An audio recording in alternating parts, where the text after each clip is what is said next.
What's up, everybody? Welcome back to Paradeisos. I'm Quinn, and today we're talking about love. Stay tuned.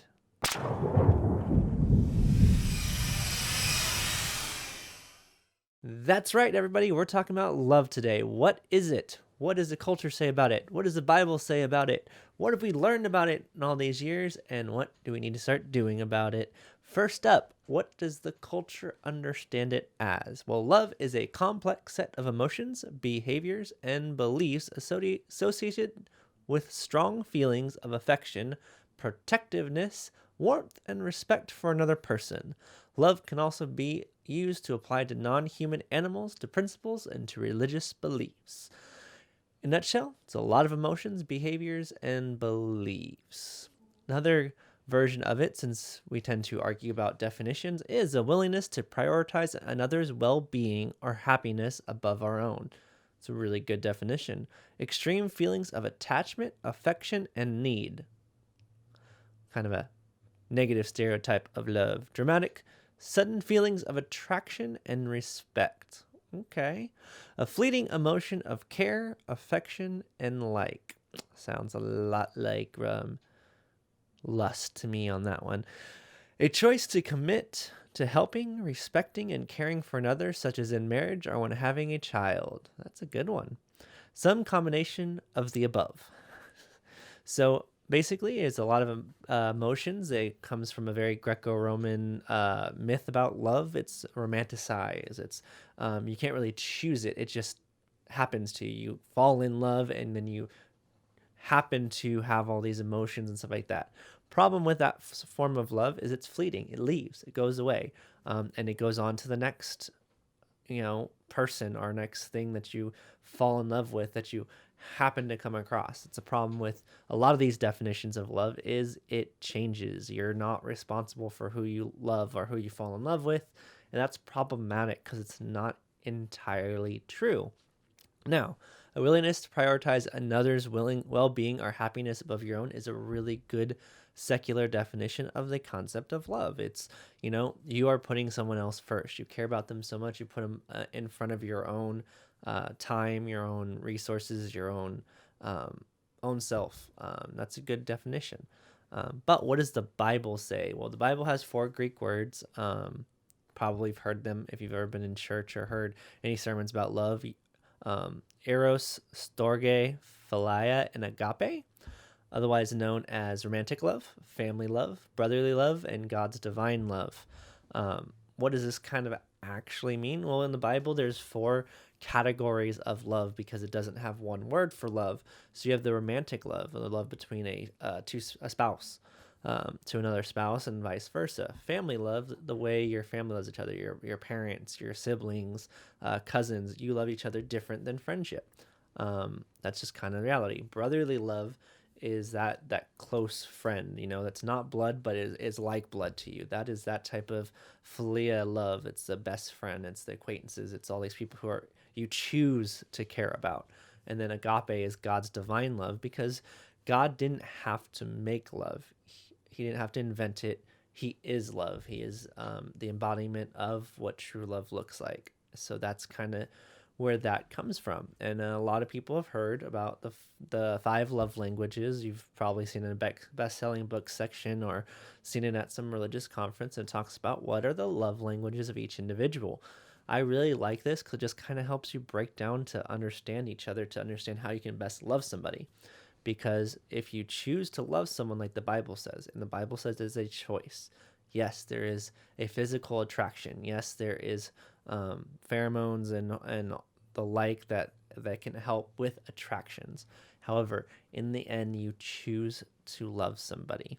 You make the choice to get married. You make the choice to enter in a relationship. You make that choice. It's not just an emotion.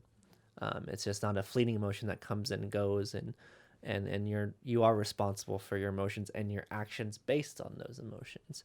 So the five love languages kind of spell out each person's most the way they feel loved the most. So there's receiving gifts. There's a lot of people who feel the most loved when they get something, especially when it's a surprise gift, non-expected gift. Quality time. This can be actually separated to quality and quantity time. People who like just spending time with the person they care about. Words of affirmation. People who really like those words that just kind of lift them up, giving them compliments. They like those type of things, and it just kind of lifts them up and makes them feel good and makes them feel loved. There's a lot of people out there that have it. Acts of service, doing something for someone, mowing their lawn, cooking for them, watching their kids. These things can have a lot for a lot of people, and physical touch is another one, and we all know what that means. So that's kind of that. Now, what can we do about this information that's not already been said or done?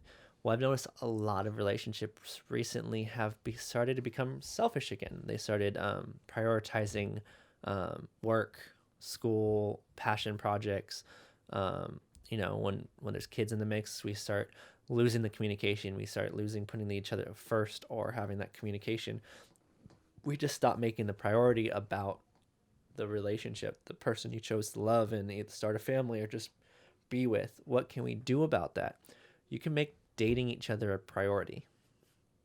I was taught this by a mentor when I was in Texas. Whenever you actually choose to love someone, choose to date them. We constantly are in a state of change. We're learning stuff. More about us is happening. There's changes happening to us all the time. We're growing older. We're growing wiser. Job stuff happens. And if you're not dating each other, even when you're married, no matter how long you've been married, if you're still in the dating stage, guys, we chase after it, and once we get married, it's like we've accomplished something. And a lot of guys stop dating their spouse, that's just kind of one of the beginning stages. You still got to date each other. You still have to have communication. You still have to, give that passion that you gave when you're pursuing your spouse to them while you're married. You still have to make dating that priority, so you still get to know each other and find out what's going on in each other's life and fill those love languages. It's very important. Another one is making communication a priority. A lot of people stop that communication. They stop telling each other what they kind of need. For one reason or another, they just choose that communication starts to break down. A lot of times because we get busy, or we think they know, we thought we told them, whatever the case is. But the idea is, in this day and age, find a way to communicate. Text message, call. Best thing in relationships and to fill people's love languages is physical communication. Explain what's going on. And for certain people, that's very direct, short answers. For some people, that's extremely long answers. I had one person tell me some girls really like to talk very long. They don't want you to answer. So when they're talking, when they stop and you think that they want an answer, ask them, do you want me to give an answer, or are you done? And a lot of times they want to keep talking. Learn about that each other. Learn to listen. Learn to actually care what's happening in the conversation, and learn to have dialogues, because it's really important to continually get to know each other. I heard one person put it, dating is your high school degree. Your first, decade of marriage is your associate degree. Your next 10 years is your bachelor's degree. Your next 10 years is your master's degree. And anything after that is like your doctorate. You're constantly learning all these details of each other. You start learning what each look looks like. You start having nonverbal communication. You start knowing each other that well. But you have to date each other to do that. You have to date each other, know what the love language looks like. And honestly, I've noticed love languages can change with seasons of life. Some people were all about physical touch, quality time. Kid comes along, now they're all about, acts of service. You take care of the kid so I can go sleep or relax, or those type of things. They're all about communication because they want to know like they still value. That's why it's important to date each other, because you learn how you're changing in each season of life and stuff like that, and you can help each other accomplish your dreams and love on each other no matter what. So, in a nutshell, love is not just an emotion. It is a choice based on your decisions. You choose to love someone, and it is backed up by emotion. It is backed up by the fact that you choose this person, and you should desire someone. You should have a want to be around someone and love on them and care about them and what's going on in their life. That is part of love. but it is first and foremost an act of the will, a decision for you to choose to love someone, and we should decide to love them every single day and choose to go after that. I hope this helps someone. Leave a comment. Let me know what you thought. Remember to like or dislike this video and subscribe, and I will see you next time.